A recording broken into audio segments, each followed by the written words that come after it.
You shouldn't have said he could go then. If Tommy ever found out what he does to those poor rabbits...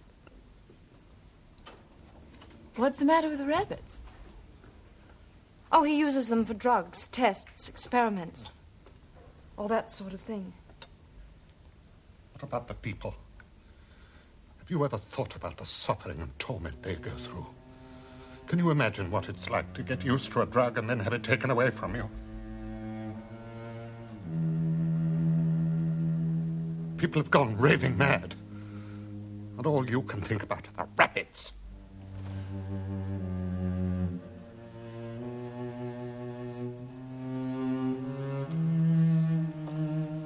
The evening.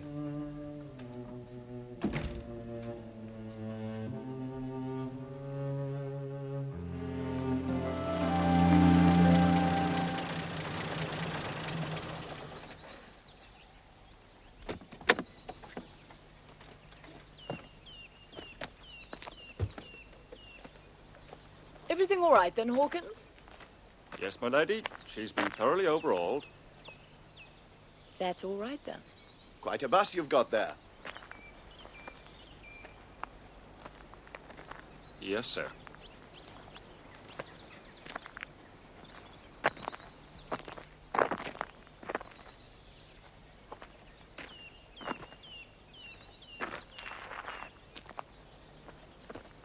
You'll get some pace out of that.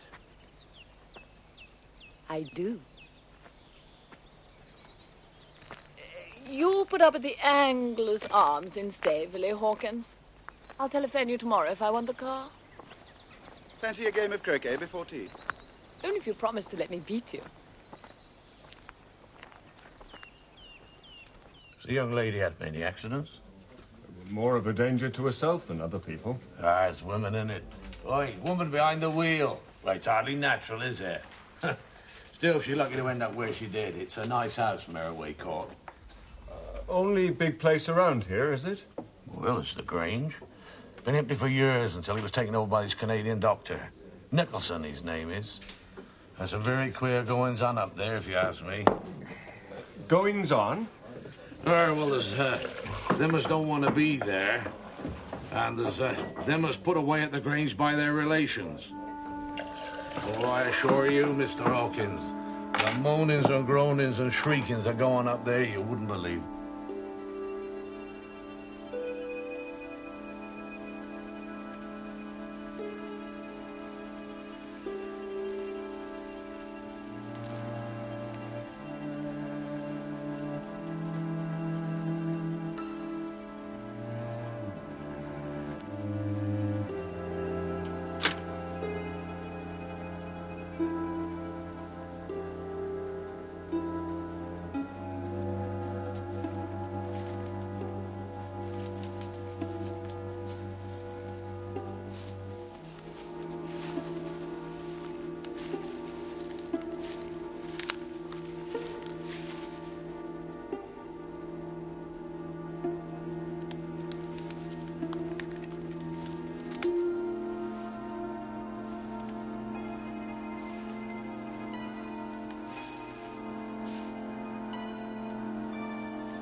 matter?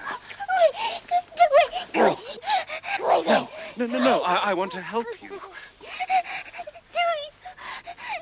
one can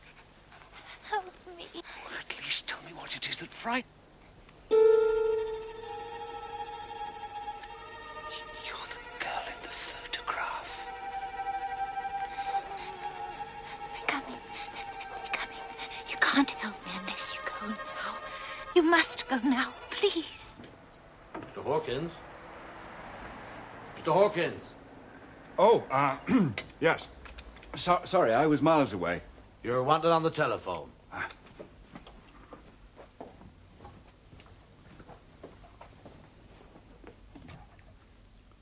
Hello? Hello? Hello, Frankie. Lady Frances Derwent here. Is that you, Hawkins? Yes, my lady. I want the car, 10 o'clock, to take me up to London. Very good, your ladyship. It is a nuisance having to go up to London today, just because Father insists I see his doctor. He's perfectly right. I'd half thought of asking you to give me a lift. That would be lovely. But on second thoughts, I don't think I'd better go up today. That wretched brother of mine's even odder than usual. I don't want to leave Sylvia alone with him.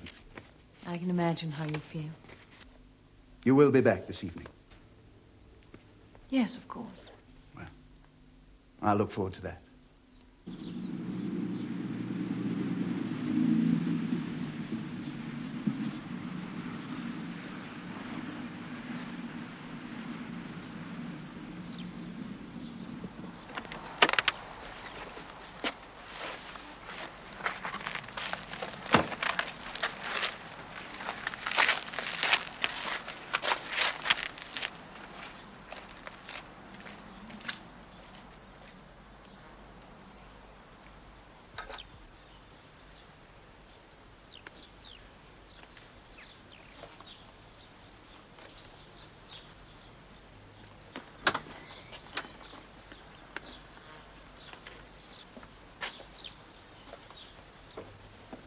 Goodbye. You are coming back. I told you this evening. Promise.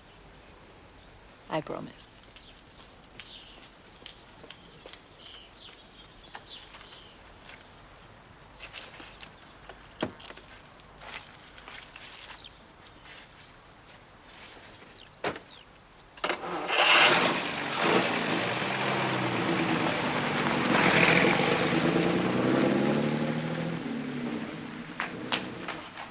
Gone. Don't worry, Sylvia. She'll be back. Right. I think we can talk. Do you talk to Hawkins? You're not Hawkins. I know that, and it really is quite a strain. I mean, for instance, when does one say "m'lady," and when does one say "your ladyship"? It's the sort of thing the real Hawkins knows, and I don't. I could get caught out. I think I'm molting. Really is frightfully good. It's also frightfully uncomfortable. Now, I'm nearly certain that the dead man was someone called Carstairs. Carstairs? Alan Carstairs. He was a big game hunter and explorer, and he was brought down to the Basington Frenches by some people called Rivington. And I've found the original of the photograph. Not the one in the man's pocket. Yes. I mean, that's marvellous. Where? In the grounds of Dr. Nicholson's nursing home.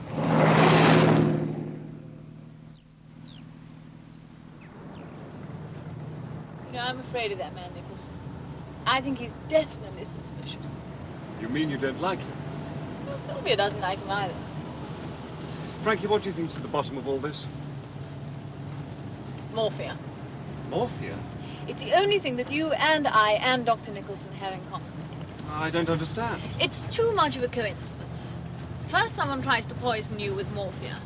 Then Roger's worried his brother's a morphine addict. Then Dr. Nicholson turns up in charge of a clinic who uses morphia. What's more, on the day that you were poisoned, Roger was at Merroway Court and Dr. Nicholson wasn't. And remember that he drives a dark green Talbot saloon. Well, not exactly evidence, I know, but I must admit it fits nicely. Almost too nicely. And Roger? What about him? You know, I think you're wrong about him. In what way? Well, you've cast him as the villain of the piece, haven't you? Not at all. You worked it out logically, and you decided he must be the villain of the piece. Because of the photograph. Yes. Roger was on that cliff top when the man went over. No one else could have changed it. But that's all we've got against him, really, isn't it? All? Oh, well, I know, but now I feel he's innocent. Frankie, you haven't fallen for Roger, have you? Don't be absurd. Bobby, I just feel there must be some sort of innocent explanation. I don't see how there can be, especially now that we've found the girl in the photograph actually in the neighborhood. That seems to clinch the matter. Frankie, duck!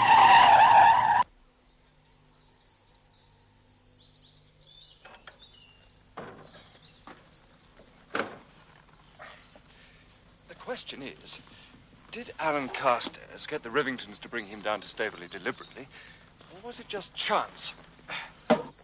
Or was he simply on the track of the girl? The girl? She may have been abducted. He may have come to England to find her. That might explain why he was carrying the photograph. If he tracked her down to Staveley, what was he doing in Wales? Obviously, there's a lot we don't know yet. Like Evans. Evans? Why didn't they ask Evans? We haven't had any clues about Evans's at all. Evans' part of it must be to do with Wales. When we get to London, I think we'll go to Brook Street, Father's Way, and the house practically empty. We can decide what to do about the Rivingtons there. Rivington builders, Rivington dental surgeon, don't think so, do you? Miss Florence Rivington, Colonel H. Rivington, DSO, Tite Street, Chelsea. Oh, that sounds more like it. There are 4 more, but we've got to start somewhere, and I think Tite Street sounds as good a place as any. But what are we going to say? Oh, think up a few good lies, Frankie. I'm useless at that sort of thing. You'll have to go, you know. Oh. Like this? No. No, as a junior partner in a solicitor's firm, I think. Ah. Well, that seems the most gentlemanly role. I was afraid you might think of something much worse than that. Just a minute. Here we are. Mr. Frederick Spragg. You are a young member of the firm of Spragg, Jenkinson and Spragg of Bloomsbury Square. They're father's solicitors.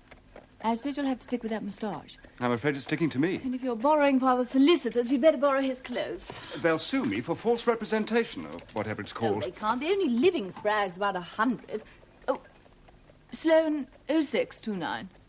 Yeah, hold a second, please. He's a terrible snob and eats out of my hand. Yes, I know, but... Don't worry, I'll fix him if things go wrong. Good afternoon. This is Spragg, Jenkinson and Spragg. The young woman who phoned from your office said the matter was urgent. Mr. Spragg? Yes, it is, rather. It's about our client, Mr. Alan Carstairs. Oh, yes. Perhaps he mentioned we were acting for him. I believe he did. But of course, I know all about you, anyhow. You do? You acted for Dolly Travers, didn't you, when she shot that dreadful dressmaker man? I suppose you know all the details. We know a lot that never reaches the general public. I suppose you must. But tell me, did she really? I mean, was she really dressed as that woman said?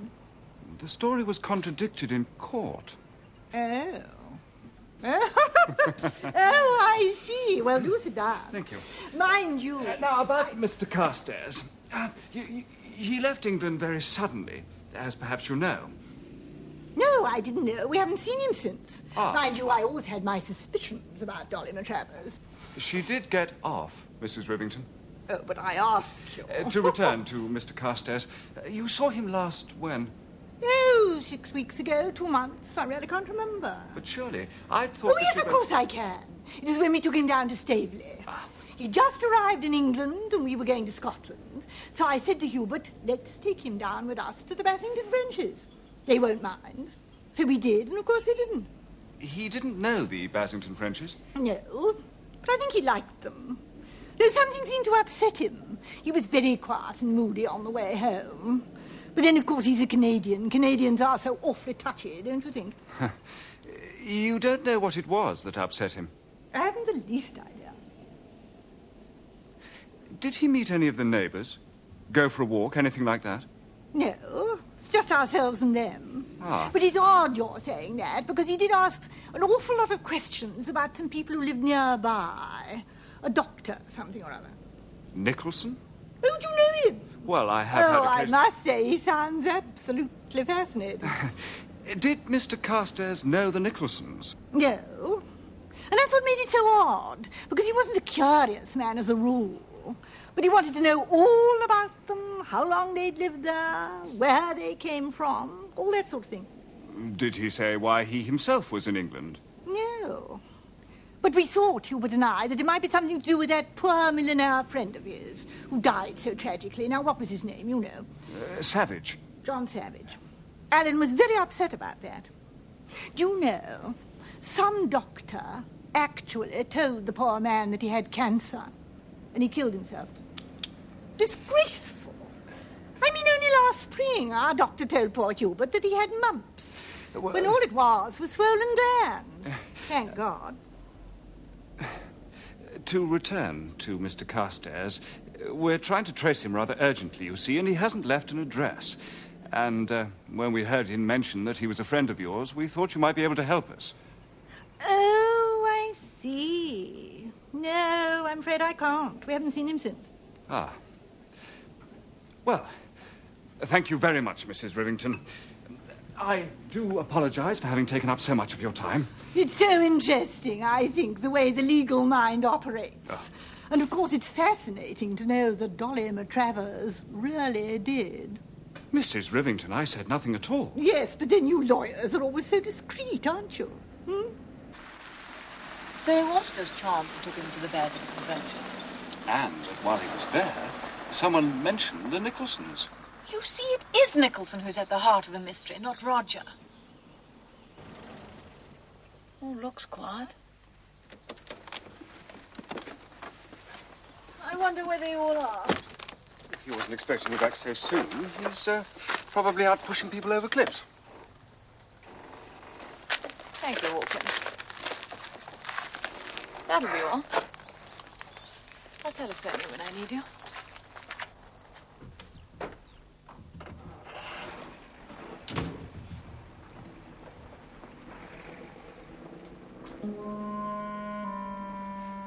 Anyone at home?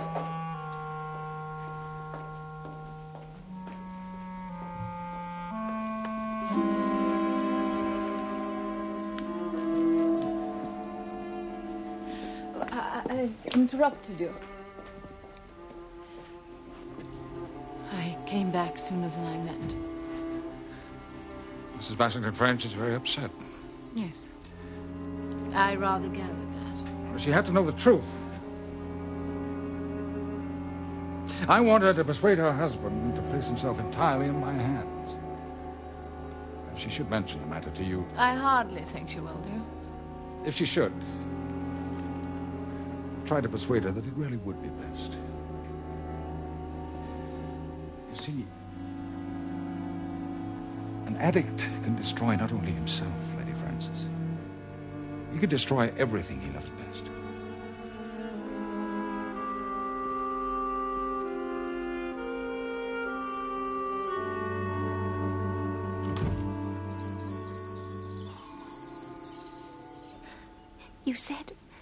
You said you'd help me. Perhaps I shouldn't have come. Of course you should have come. I'll do anything. Anything in the world to help you. Oh, don't be frightened. You're safe now. You must think me mad. You must think me quite mad coming here like this. It's just that I'm so frightened. I'm so terribly frightened. I know you're not mad. I wouldn't blame you if you did, finding me in that dreadful place with all those... Look here. I know nothing about you at all. Tell me. Tell me everything. Tell me who you are. You mean you don't know? I'm Moira Nicholson. Dr. Nicholson's my husband. He's going to murder me. Thank you. I don't understand. Why should your husband want to murder you? Because he wants to marry Sylvia Bassington French. But she's married already. He's arranging for that. What do you mean? He's trying to get Henry admitted to the Grange as a patient. And then? Once he was there, something would happen. What does Sylvia's brother-in-law think of this? Roger? He's rather nice, I think. But she's the sort of person who would be very easily deceived. Jasper's working on him to try to persuade Henry to come to the Grange. Don't let him come, please. If he does, something awful will happen. I know it will. How long have you been married to your husband? Just over 2 years. Haven't you ever thought of leaving him? How could I? I've nowhere to go. I've no money. People would think I was mad. A poor, pathetic woman going around saying her husband was trying to murder her. I've seen it in his eyes when he looks at me. Who would ever believe me? Well, I believe you. Thank you. Oh, thank you. Look, if I'm going to help, I've got to ask you some questions.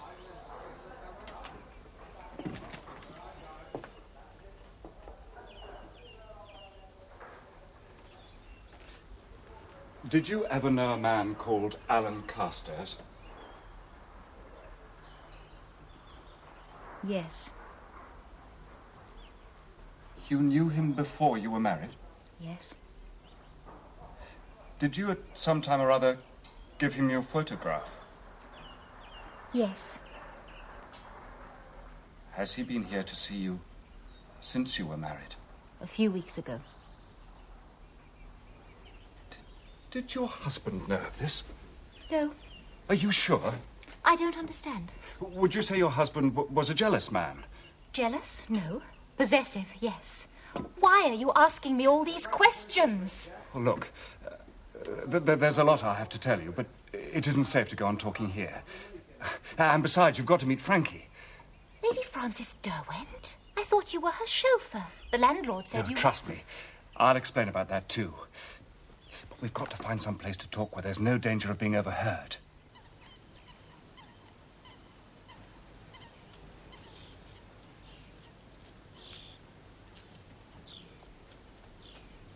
Lady Frances, I'd like you to meet Mrs. Nicholson, the original of the photograph. Oh, I'm sorry. But I do see now why the sight of Mrs. Cayman at the inquest came as such a shock to you. I must be an absolute fool not to realize. I'm sorry. I'm afraid I don't understand. Oh, no. No, of course you don't. Look, I'm afraid I'm going to have to give you rather a shock. This friend of yours, Alan Carstairs, well, you've got to know he's dead. Tell me. He fell over the cliff at Marchbolt, the place where I live. I and the doctor there happened to be the ones to find him. So that's why he never came back. He had your photograph in his pocket. Dear Alan. So, when I came face to face with you that night, you can imagine how I felt. You recognized me very quickly. I'd have recognized you anyway. When did all this happen? I think it was just after he came down here. Did he mention anything about going to Wales? You don't, by any chance, happen to know anyone called Evans, I suppose? Evans? No, I don't think so. Why? Just before your friend died, he regained consciousness and said... Why didn't they ask Evans? It's a very common name. And then these terrible people, the Caymans, turned up at the inquest and identified him as Mrs. Cayman's brother, Alex Pritchard. And your photograph had gone, and this Cayman woman's was in its place. Here in the east, we'll have the Comanches. It says on the box they're Sioux. Well, it's the principle that counts. Now, where's that cannon? Do be careful, won't you? Mother says you must never point it at anyone, even though it's only clockwork. Quite right. We'll put it here, I think, then we can really let them have it.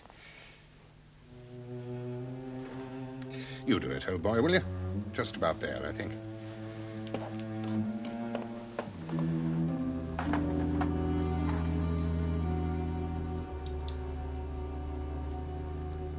Tommy. Yes, Father?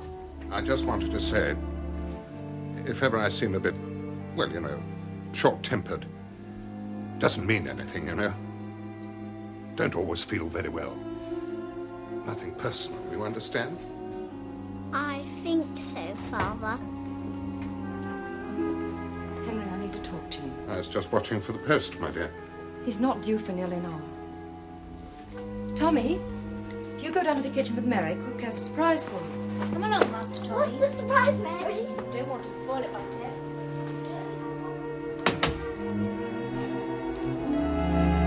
And we think that Roger Basington French pushes Pritchard, or Carstairs, over the cliff. Roger? He was in the right place at the right time. And more important, he was the only one who could have removed the photograph. I'm sorry, but there's something I must ask you. Ask away. Well, I don't know how to put this without sounding... Well, did you really come down here by accident? Or did you come because you suspect my husband? I give you my word of honor. We'd never even heard of your husband until we arrived down here. Only, you see, I think my husband suspects you. What was that? Heavy-footed rabbit, probably. What does your husband suspect? Well, that your accident when you drove into the wall, that it wasn't really an accident at all. He's quite right. It wasn't. Wasn't?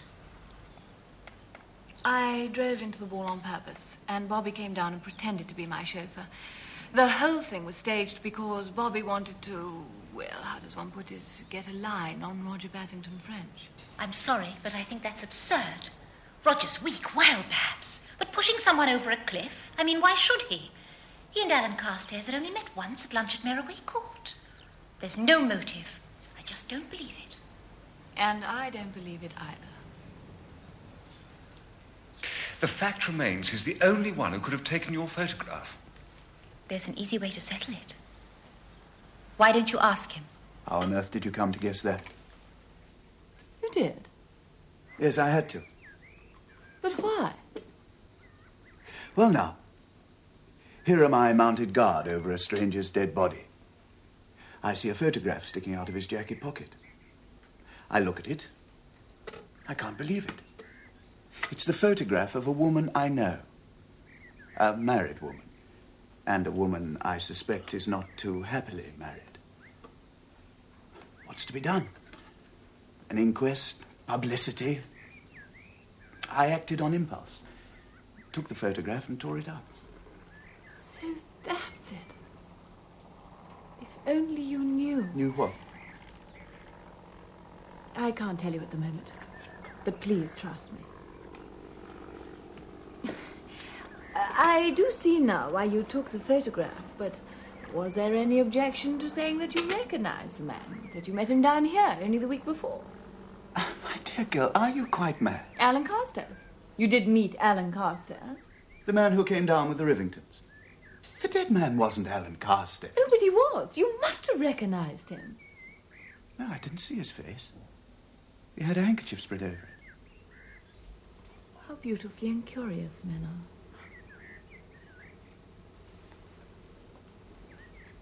I feel terribly sorry for her. For Moira Nicholson? Why? Being married to a man like that. Yes, I know what you mean. I don't much care for him myself. And yet you want Henry to go to his clinic. Well, that's different. That's professional. What's more, I think Sylvia's about ready to agree. I spoke to her this afternoon. Sit down, Roger. I've got to prove to you that Dr. Nicholson is a dangerous criminal. What? And that your brother is in mortal danger. Even if you're right, what does it prove? Mind you, if you could show that Nicholson had been in Marchbolt on the day of the cliff tragedy, or if you could find any definite motive linking him with Alan Carstairs, it might be different. It seems to me you're ignoring the real suspects. Who? The people you say made the false identification in the first place, the Caymans. Caymans? Seems to me as if they're in it, up to their hilt. I mean, look at their insistence on knowing whether the poor fellow said anything before he died. They obviously thought that your friend Bobby Jones was in possession of some knowledge that was dangerous to them. So they tried to eliminate him.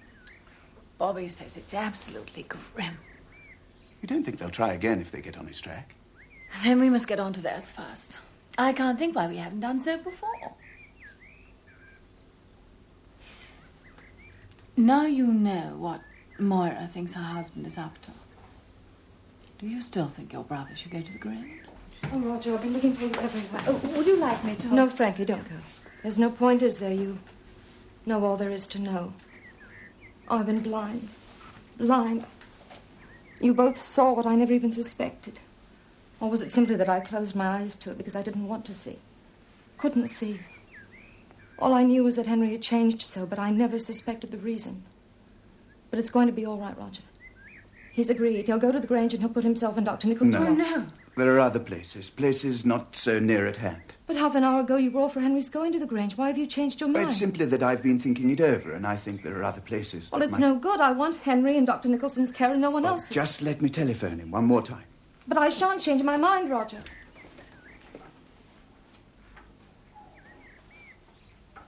I don't know how to apologize. You must think of us. Sylvia, if I'm in any way an embarrassment, I'll go. Oh, no, please stay. Poor Henry, he was so upset at my knowing. He cried.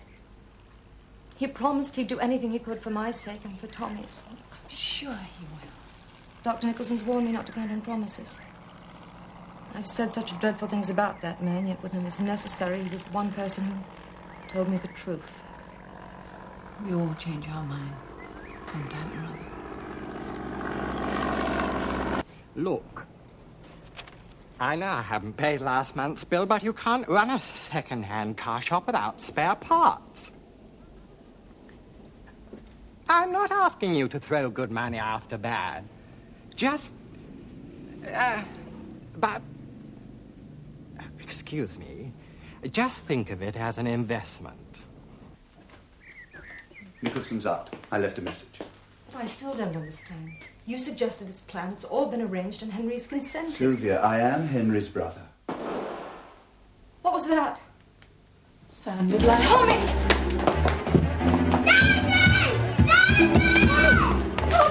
Henry! Henry! It's locked. Stay here. Look out before. It's all right. I'll just go see. Stand back. I'll have to break it.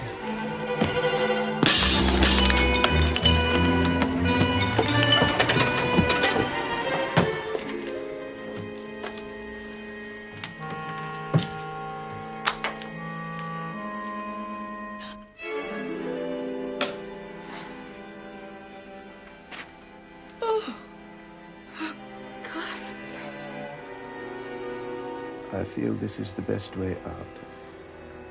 It's too late. Can't fight it now, I know. Want to do the best I can for Sylvia. Sylvia and Tommy. God bless you both, my dear. Forgive me. I think you'd better let me take over. Has something happened to Henry? Look after her. Take her away. Sylvia, For God's sake, tell me what's happened. Everything's all right. Dr. Nicholson said it's not an accident. It's going to be all right. Come along. Nothing to be done. Death must have been instantaneous. Oh, poor fellow. Obviously felt he couldn't face the music. Drugs always end in tragedy.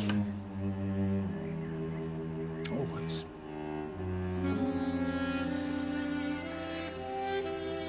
Well, there'll have to be an inquest, of course. I'll telephone the police. Oh. The key's not in the lock. Oh, perhaps it's in his pocket.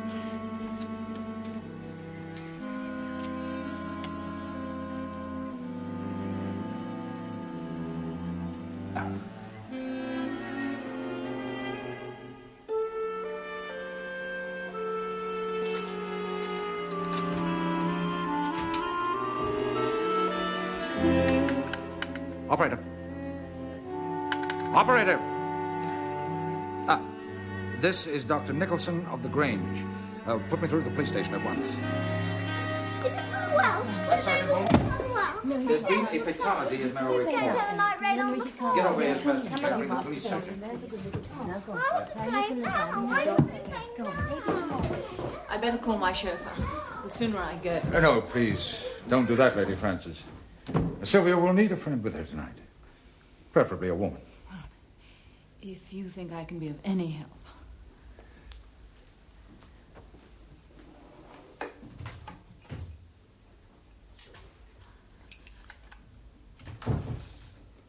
$374.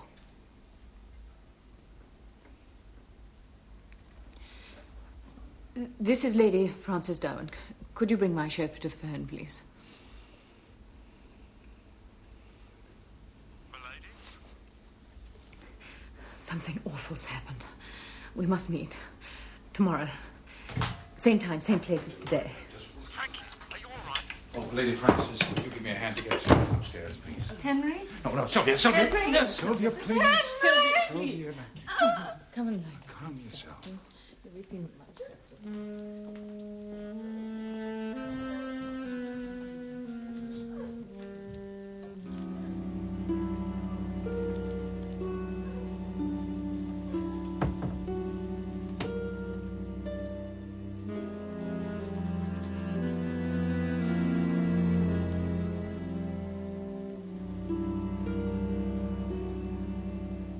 Poor old Henry.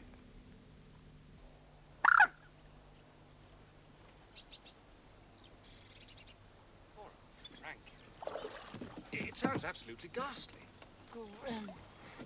It is quite certain he did commit suicide. Must have been suicide. We were all in the conservatory with Roger when we heard the shot. By the way, Nicholson seems to have appeared rather conveniently. He'd left his big mama something or other behind earlier, and we'd come back for it. Frankie, suppose, for a minute, Nicholson shot old Henry. Having first persuaded him to write a suicide note. That would be the easiest thing in the world to fake. A fake that would convince the dead man's wife. His brother. Look, if you're in such a state that suicide seemed the only way out, how good, how typical would your handwriting be? Go on. Nicholson shoots Basington French, leaves the farewell letter, nips out, locking the door, only to appear a few minutes later as though he'd just arrived. It's a good idea, but it won't work. And to begin with, the key was in Henry's pocket. Who found it there? And Nicholson did. There you are, then. Where? What's easier for him than to pretend to find it? Oh, but I was watching him, remember? I'm sure the key was in his pocket. Sylvia saw him drive up when we ran round to the study windows. In fact, she brought him round. I hate to say it, but he has a perfect alibi. 3 deaths. 3? Alan Carstairs, Henry Basington French, and there, but for the grace of God, goes you. Who's next? Moira. Good Lord, I'd forgotten all about her. So I'd noticed. We must persuade her to leave the Grange at once. We could send her down to Wales. Take Father's mind off his beastly gout, and she'd be perfectly safe at the castle. If you can fix it, Frankie, nothing could be better. It's extraordinary how men like helpless women. Bring the car round, 10:30, and I'll rescue your precious Moira for you. It's grim. Absolutely grim.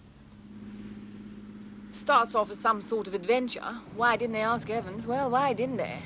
Might have saved us an awful lot of bother.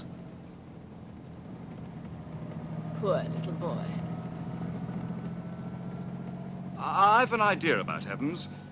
I've a feeling that although he's been the starting point, he really doesn't matter at all. Sometimes I don't think there is an Evans.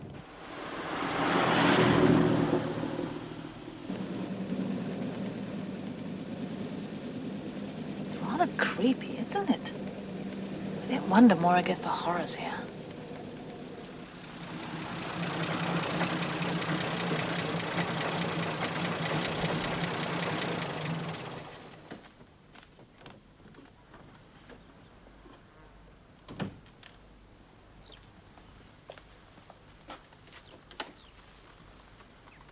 Be careful. Don't do anything silly.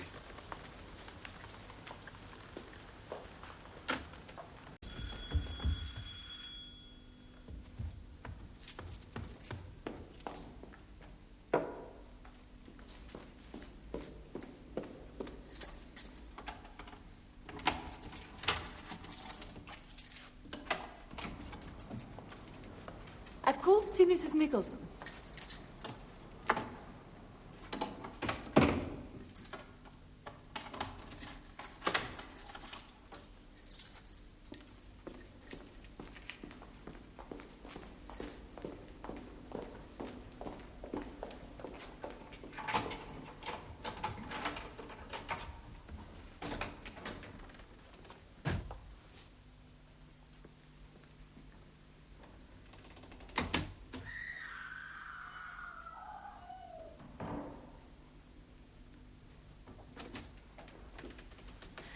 Lady Frances. Good morning, Dr. Nicholson.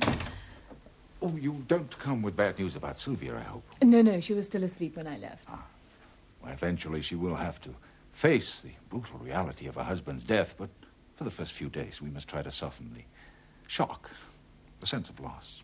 I'll call round this afternoon, make sure she's all right. I'm sure you're very busy, Dr. Nicholson. I don't want to trouble you. I really came to see your wife. Well, that's very kind of you. Very kind. Well, if she isn't up yet, I could sit and wait. Oh, she's up. Oh, good.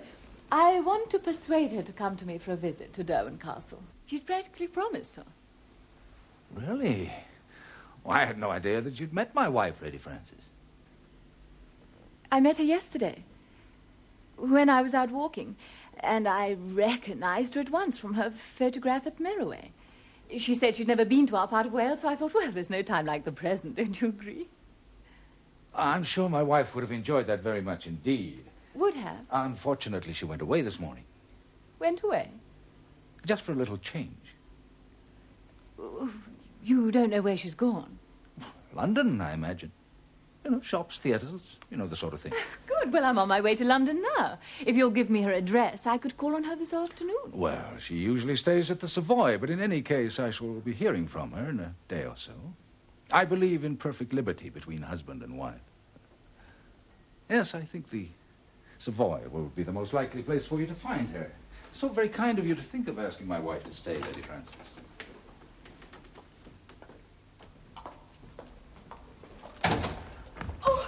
I told them you'd come. I told them. You are going to take me away, aren't you? I do so want to come home. Leave me alone! Julie. Be a good girl. Be a good girl. We've written to your sister. We told you that yesterday. Don't you trust us?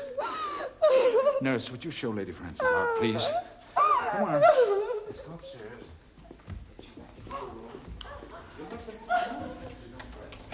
Poor creature. What'll happen to her? The doctor will give her something to quieten her down. Morphia. Whatever he thinks is best.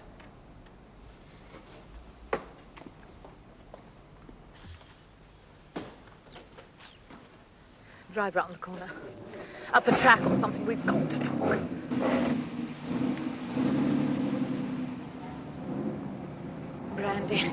Brandy. Frankie, are you all right? No, I'm not all right. Oh, I'm shaking. I'm actually shaking. Now I know how a mouse must feel when a cat won't quite kill it.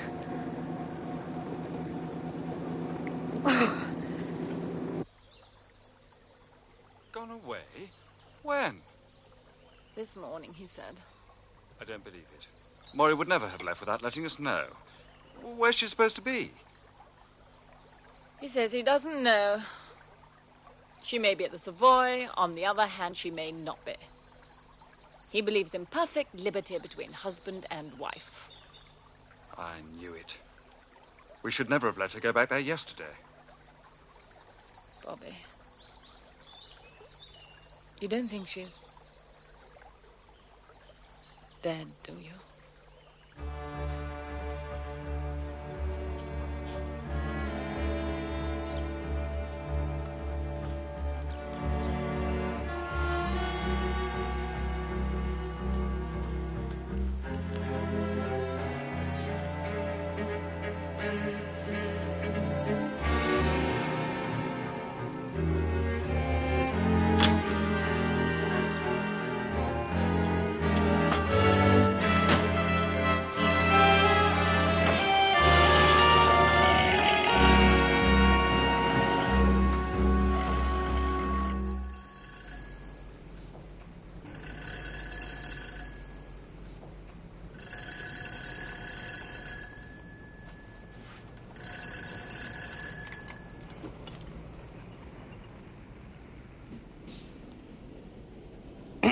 Hello?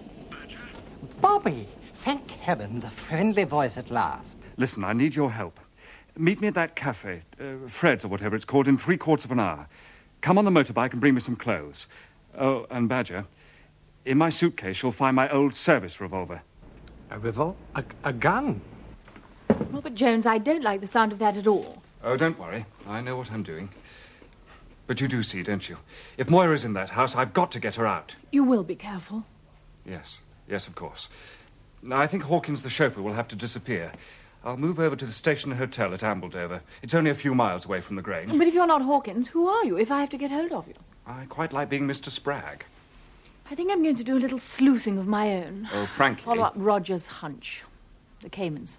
The rotten old Caymans who we now know are not what they seemed. You still have their address. Yes, of course, but I don't want you doing anything that might be dangerous. Look, if it'll make you feel any better, I'll get Dr. George Arbuthnot to help me. It won't. Well, I suppose he's better than nothing. Anyway, if the Caymans are as guilty as you seem to think they are, I'll bet you anything the birds have flown.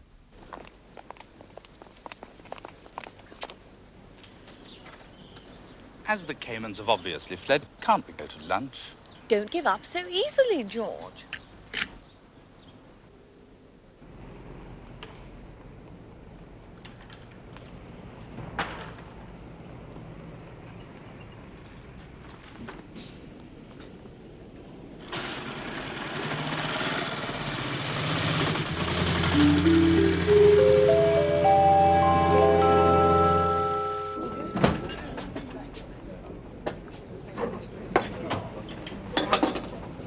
Badger!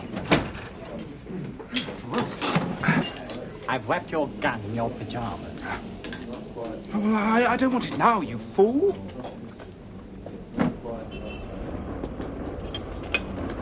I still wish you'd tell me where you've been and what's going on. If I could tell anyone, I'd tell you. Look, so far, if anyone's known anything, something's happened to them. And I don't want anything happening to you or Frankie. That's why I made her come back to London and wanted you to meet me here instead of the garage. Why? In case it's being watched. How's trade? Could be worse. When I get this cleared up, if ever I do, we'll really get down to it, I promise. Shall I take your chauffeur's uniform? Oh, no. No, I better hang on to that. You never know.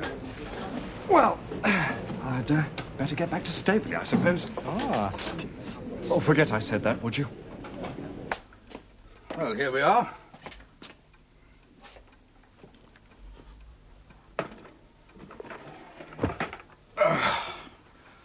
Well, that was a waste of time. All we've found is a railway timetable open on page 37. Chipperfield, Chipping Camden, Chipping Norton, Chipping Sodbury, Chipping Somerton. Chudley Knighton? Well, where are you going to start? John Savage. What? Where have I heard that name before? Oh, I know. Sylvia Basington French when she was talking about Alan Carstairs, who'd been on safari with Savage. Well, what does it say? Sir Robert Porchester broke his leg yesterday when his yacht, the ill-starred Andorra, was rammed leaving the harbour. Could there be a jinx on this unlucky boat? It will be remembered that its last owner, the millionaire John Savage, committed suicide on learning he had cancer. Well, where does that get us? Mrs. Rivington told Bobby that Alan Carstairs was very upset about Savage's death. It could be. Could be what? It could be that we've been barking up the wrong tree. Supposing it was Savage's death that Alan Carstairs wanted to find out about, and supposing he was on the track of something... All right, supposing. How do we find out? Why would anyone want to kill a millionaire? Money? Something in his will? Perhaps he left it all to Evans. You know. Why didn't they ask Evans? Good heavens, I'd forgotten all about him. And you know, when I do think about him, I think he's a complete and utter red herring. Come on, finish your coffee. We're going to take proper counsel. Where are we going now? To see Mr. Spragg. This is indeed a pleasure, Lady Frances. And how is Lord Marchington? Well, I trust? Suffering from gout and bad temper. In other words, much as usual. Well, now, to what do we owe this totally delightful but unexpected visit? Blackmail? Indiscreet letters? I want to look at a will. I don't know where you go and what you do, but there is somewhere you can pay a shilling, isn't there? Well, Somerset House. I wanted to look at a will of a Mr. Savage. Mr. John Savage. Well, now, that is extraordinary. I really don't know what to do. Perhaps if you could give me your reasons. Oh, no. No, I'm afraid I can't. Lady Frances, I really believe I ought to warn you. Warn me? There's something afoot. Either something is afoot, or we have to accept the most incredible coincidence. And as a legal man, I have difficulty with the coincidence.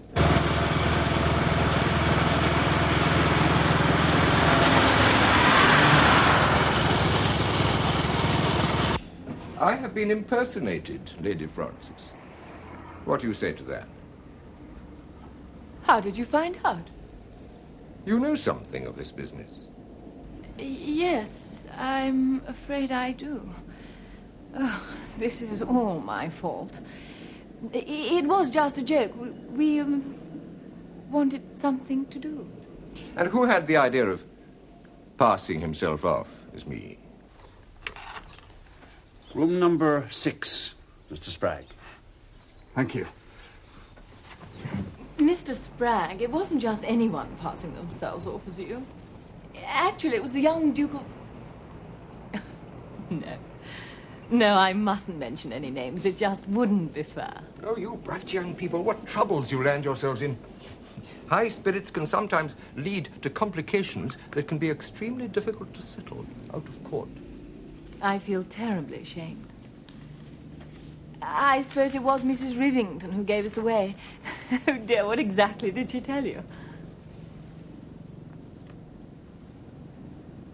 Dear Mr. Spragg, it's really too stupid of me, but I've just remembered something that might have helped you the day you called on me. Alan Carstairs mentioned that he was going to a place called Chipping Somerton. I don't know if this will be of any help to you. I was so interested in what you told me about the Maltravers case. Yours sincerely, Edith Rivington. You can see now why I took it that some extremely questionable business was afoot, whether connected with the Maltravers case or with my client, Mr. Carstairs. Alan Carstairs? Was a client of yours? He consulted me. Yes. Do you know the gentleman? He came to see you about Mr. Savage's will, didn't he?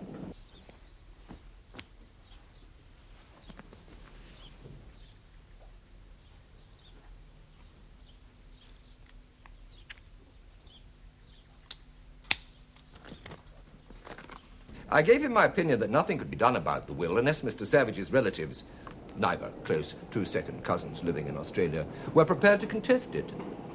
But undue influence is incredibly difficult to prove. Undue influence? Mr. Savage was a hard-headed businessman, but he was clearly as wax in this woman's hand. Oh, that woman. Alan got was so heated about her, I never fully understood what had gone on. Ocean trips are notoriously dangerous, and middle-aged bachelors. Pretty woman, husband prepared to say tactfully in the background. Fatal combination. And by all accounts, this Mrs. Templeton was particularly good-looking. Certainly Mr. Savage found her so attractive that he accepted her invitation to go down and stay at her cottage at Chipping Somerton, where there's no doubt he came more and more under her influence. And then came the tragedy. Mr. Savage feared that he may be suffering from, well, certain disease. Cancer. Subject became an obsession. The Templetons persuaded him to go up to London and consult a specialist. This he did. Here, Lady Frances, I preserve an open mind. But that specialist, most distinguished man, swore at the inquest that Mr. Savage was not suffering from cancer, that he told him so, but that he was so obsessed by his own belief that he refused to accept the truth of it. So what do you think happened, Mr. Spragg? Well, it seems likely that Mr. Savage may have thought the doctor's reassuring words were not true. But what is known is that he came back to Chipping Somerton in a state of great mental distress. He sent for a solicitor, reputable local man, who there and then drew up a will which Mr. Savage signed and delivered over to the solicitor for safekeeping. Later that same evening, Mr. Savage took a large overdose of chloral, leaving a letter behind in which he explained that he preferred a quick, painless death to a long, painful one. The jury brought in their usual sympathetic verdict of suicide while of unsound mind. Poor man. That, Lady Frances, is one thing he was not. By his will, he left a generous sum to various charities and the sum of £700,000, free of legacy duty, to Mrs. Templeton. £700,000? That, if I may say so, was Mr. Carstairs' reaction. His contention was that the will was completely uncharacteristic of Mr. Savage, who had no liking for organized charities and strong views as to money passing through blood relationship. I had to tell him that possession was 9 points of the law, and Mrs. Templeton already had possession. And no one knows anything at all about her? Went to live in the south of France and refused to enter into any communication on the matter. Well, with £700,000, who can blame her? Mr. Spragg, you've been wonderful. Simply wonderful. I feel too ashamed. You bright young people, you should be more careful. You've been an angel. Young Duke. Miss Cook, bring me in Burke's Peerage, will you? Going out this time of night, sir? A spot of fresh air on the bike before turning in, you know. Don't sleep too well. You look out for potholes, sir. Young George Chapman came off his bike last week just outside the greengrocer's. Nasty mess. Oh, I'll be careful. Don't worry. Sylvia.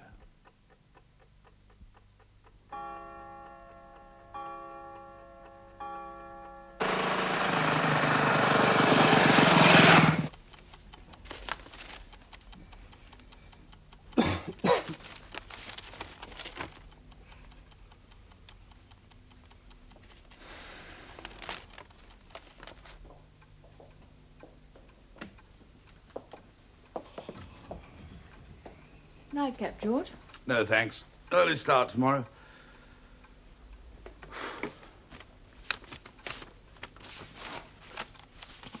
Bad news? From Roger Basington French. The inquest is the day after tomorrow. He wants me to go down.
we're getting us Pritchard to check the rooms.